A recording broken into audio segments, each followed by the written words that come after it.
All right. I want to show you something, Will. I want to show you something that popped up in my Facebook feed, and it's interesting to me. And it also is in the theme of our podcast, which is to say, the stories that we tell ourselves, the story that we're being told. And so I find these pictures. I went and looked it up online, and there's actually an article.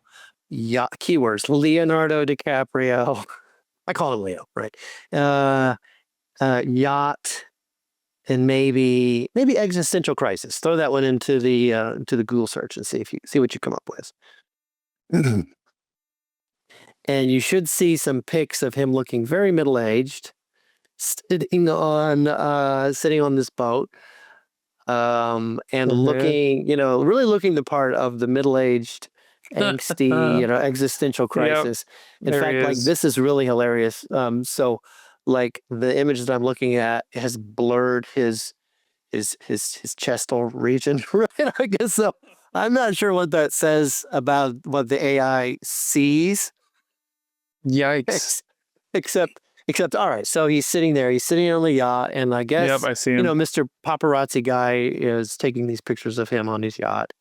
And so the article then that I found says this is the Leonardo DiCaprio looks sad on yacht getaway. Girlfriend Victoria Soretti, I guess I'm saying parties on, right? And Right. his girlfriend's, I think he's 27. Leo, you may be interested to know, is my age. So he turns 51. He was born in 1974. He turns 51 in November. So now, like, that's not judgment. Like, I'm 51. So, but like, what's going on? Like clearly, this article thinks there's a story here, right? So it says, like, I read the article, catch the pics. Leo's yacht life over the weekend seemed to come with a side of existential crisis, staring off like he was pondering the meaning of it all. And then this is like throwing shade here. All that money, all that luxury, and still no guarantee of a smile. Wow. Okay. So, I mean, Right. on the one hand, I'm not sure I feel too bad for the guy because he's on a yacht, and if people are, I guess speculating about his existential crisis, he's probably heard worse. But on the other hand, what is actually going on? And Right. for me, obviously, as a person of faith, I am a value system. I have a worldview that's probably distinct from Leo's in a number of really critical ways, and you do as well. And but what I'd like to talk about, and I'd love to get your take on this too. Like, what do you see? What story are you? What story do you tell as to yourself as you view these pictures? What comes up for you, man? What are you seeing here? Well, so I see when I first looked at it, I'm like, man, that guy is going what I go through on Christmas morning every year when I'm done opening the last present. It's that feeling of like, they're like all this buildup, all this hype, and then like you finally like, oh yeah, it all came. The Christmas morning came. Oh my gosh, you got everything you wanted, and then you get that stomach drop feeling that like, oh, but like I'm still like it's over, and like I guess this is it, and like that wasn't as happy as I thought it was gonna be, and if that was, it was only like a second or two of happiness, but now I'm back in like this, regular mode, or whatever you want to call that, regular default mode. And like I saw in his face, I see this kind of like, man, like all of this, and I still can't hide the fact that I still feel empty. I still can't hide the fact that there's a piece that's still missing. And he doesn't know what it is.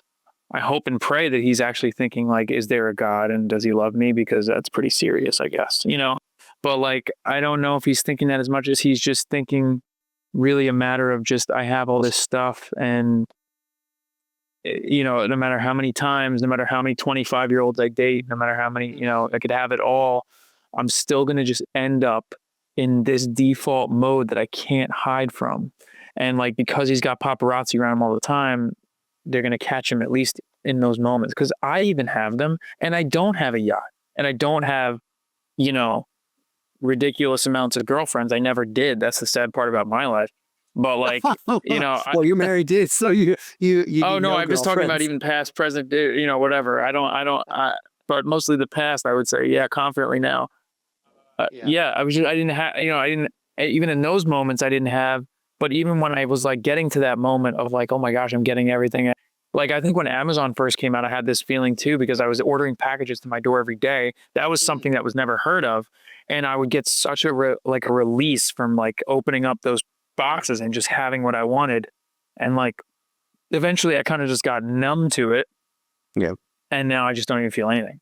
So Uh, like, I I love that personal disclosure, that anecdote, because it is, what we're seeing here depicted for us. I mean, I don't know. He might have had bad sushi the night before, and he was just just that not would feeling explain well, the blurred right? chest, probably the Yeah. that part. But So, but so we don't know what the story is, but if the story is what we think it is, you can relate to it. I can relate to it. Every human being can relate to this feeling of disillusionment, or even disillusionment, taken up to 10 on a scale of 10 is despair. It's the despair of self and of life and of everything I had hoped for is not panning out. Everything I worked for. You mentioned Christmas morning. You mentioned the Amazon packages. You mentioned, like, there's this anticipation of, if I do the things, or if the things can happen a certain way, then I'm going to get the rush when they happen that way. And for a while that works, right? But as you said, as you right, pointed out, like, at some point we keep running, and then, like, but it's not panning out the way it that I numbs thought it out. would. Yeah, Mhm. yeah, Yeah.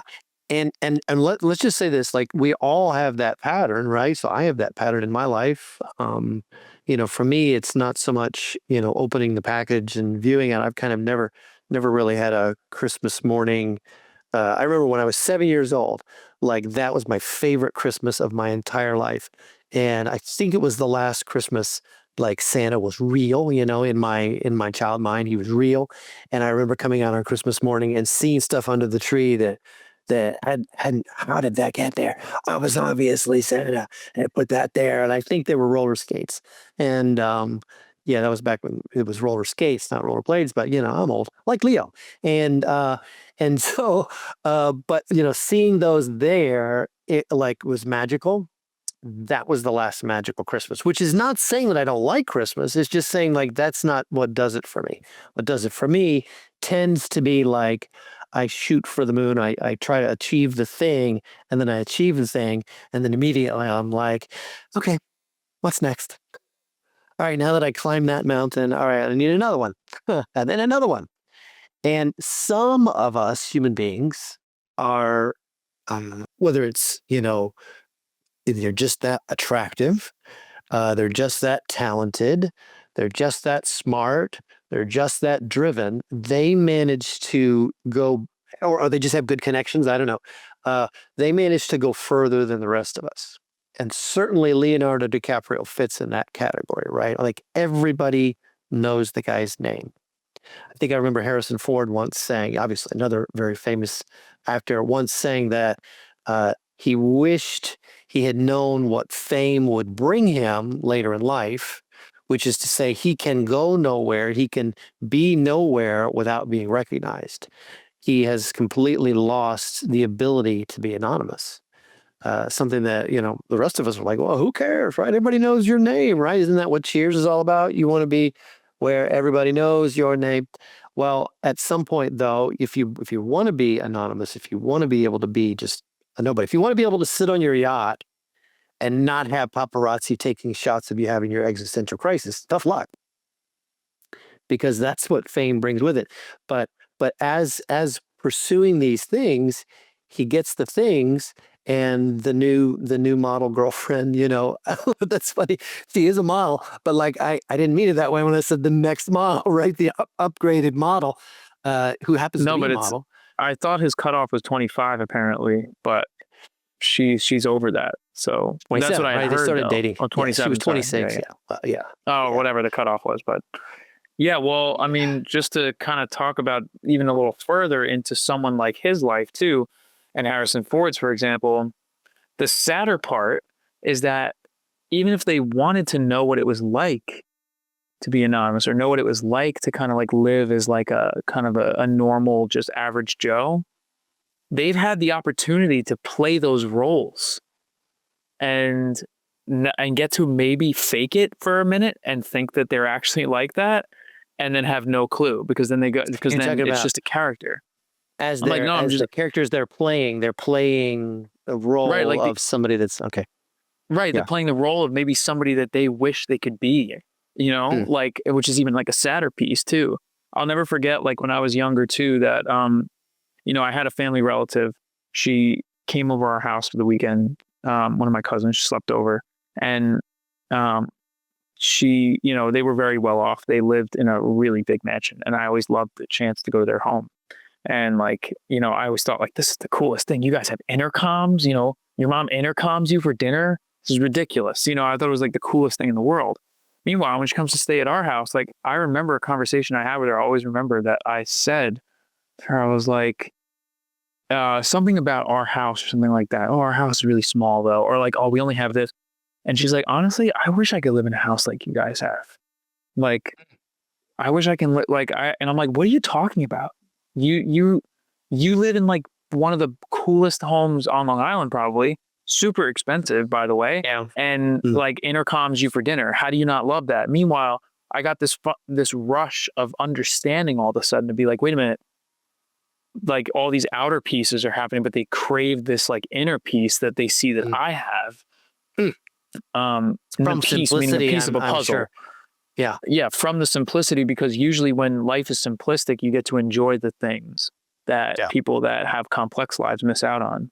But I'll never Yes. forget that because it was such a representation of the fact that like, I wonder if he was thinking when he's like sitting there like this, like on his yacht, like wishing he can just kind of like play our role for a second.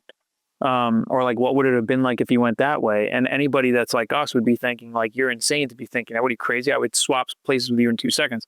That's why I always love those movies where the person either goes down this really long path and then either it was a dream or they were like in a coma. And then when they wake up from it, they're embracing everybody around them. Oh, I love you so much. I just love the little moments. I love the little thing, like the connections or Yeah. whatever, as opposed to what they thought they wanted. Right. The little things become more significant and you cherish those things. It's sort of the Dorothy and the Wizard of Oz effect where she comes back and now, Yes, now I don't exactly. want to go away. There's no place like home. A connection to Yes, the but heart, like a true connection to the heart.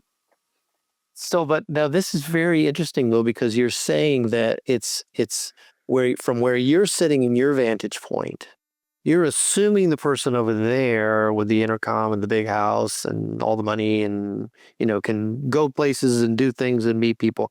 You're assuming that's a better life, a better existence. Right. And then the Right. person who's sitting over there, like whether it's Leo or your cousin or somebody else, is pining for an existence that's not theirs, that's somebody else's. Right. And like these are obviously not. We don't go through life experiencing this 24/7. Otherwise, we'd be a basket cases. And people who do experience this level of depression and anxiety and kind of existential angst, they do tend to be very unhealthy people. But when we experience into these moments of we're looking over somewhere else or imagining someplace else and saying, surely it must be better over there. And this, by the way, is a part of our story. It's built into our story. So on the one hand, we've got Leo's story, which most people kind of, know a little bit about him and their jokes. And like back in August, he did an interview where he had turned 50, I think the year before. And they said, oh, so you're 50 now. So how does it feel to be 50? And he said, I mean, how do I feel now that I feel like I'm 32? And they're like, oh, okay. So So you feel like you're 32. Is that why you date the younger women, right? But like he's, so whether it's Leo or whoever else it might be, kind of in this sense of denial about what is and a pining for what isn't, and maybe could never be. But maybe, just maybe, if I work hard enough, maybe just maybe if I can meet the right people, maybe just maybe if I can, win the lottery or whatever. I mean, that's why lottery tickets. I think the Powerball here, down here in Georgia, was like over $1 billion. That's a lot of lottery tickets that have been sold, and somebody's going to win that money, but most are not. But like this idea Mm, that if I can just, then I'll be set, right? yeah. But here's Leo. Like he's got it all. I mean, except for he can't turn back time. Who's that? Cher. If Right. he could turn back time, right? But he can't do that, and he can't create the life that isn't his. And this is, I think, Right. what you were kind of hinting at with an actor that says, "Well, but I could pretend to be that person, but I can't actually Mhm. live that life. I can't be that person." Right. Which And so breeds there's even more something sadness, but that's right. So there was a very famous philosopher in the 1900s called Soren Kierkegaard, who said that at the end of the day, what we're all struggling with is the despair of being oneself. mm, And that he called this the sickness unto death, that we all despair just being ourselves, and that there's something about this need to be other than ourselves that's right. compelling us. Now, looking over here at Leo, I don't have a desire to be Leo, but I do have desires, and I do have fears of, hey, am I good enough? Am I smart enough? Am I going to be successful enough, or whatever it might be? And so those fears undermine my ability to live in this moment, my ability to kind of tell a story about myself or my life, where I've been, where I'm headed.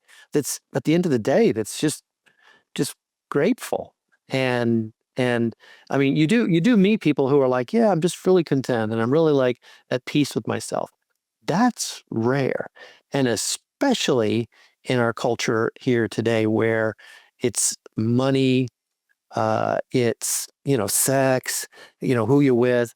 um, y- you know I have to say, I know people who are on their second, third, fourth marriage, and I'm not trying to judge their circumstances, but clearly they keep rolling the dice and hoping something turns up different. And uh, but what we get to do when we look at these pictures of Leo or whatever other celebrity is, struggling in some way, is we get to experience this little bit of like kind of twisted joy that they're not as happy as they should be, considering everything that they have. Like we get a kind of a sense of vicarious, like, ha, like, ha ha ha. Right. So Oh, you life's had all of not it, but so you don't. awesome, Yeah. right? Right. Right. Exactly. Right. Which really Well, says a lot more about us than anything else. well, I was really going to go out on a crazy limb here, and you can reel this in if you think that I'm Okay. like completely thinking off the ledge here. Crazy limbs. Love But crazy like limbs.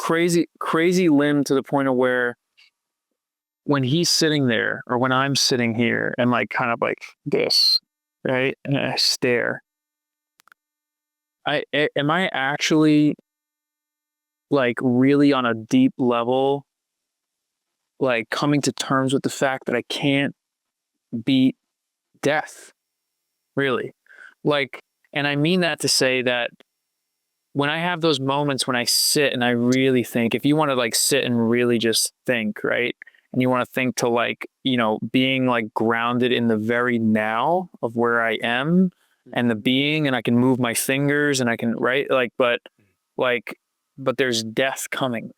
Nobody thinks about that on the daily because if you would, again, like you said, we'd be insane. There's these thoughts that we quiet down.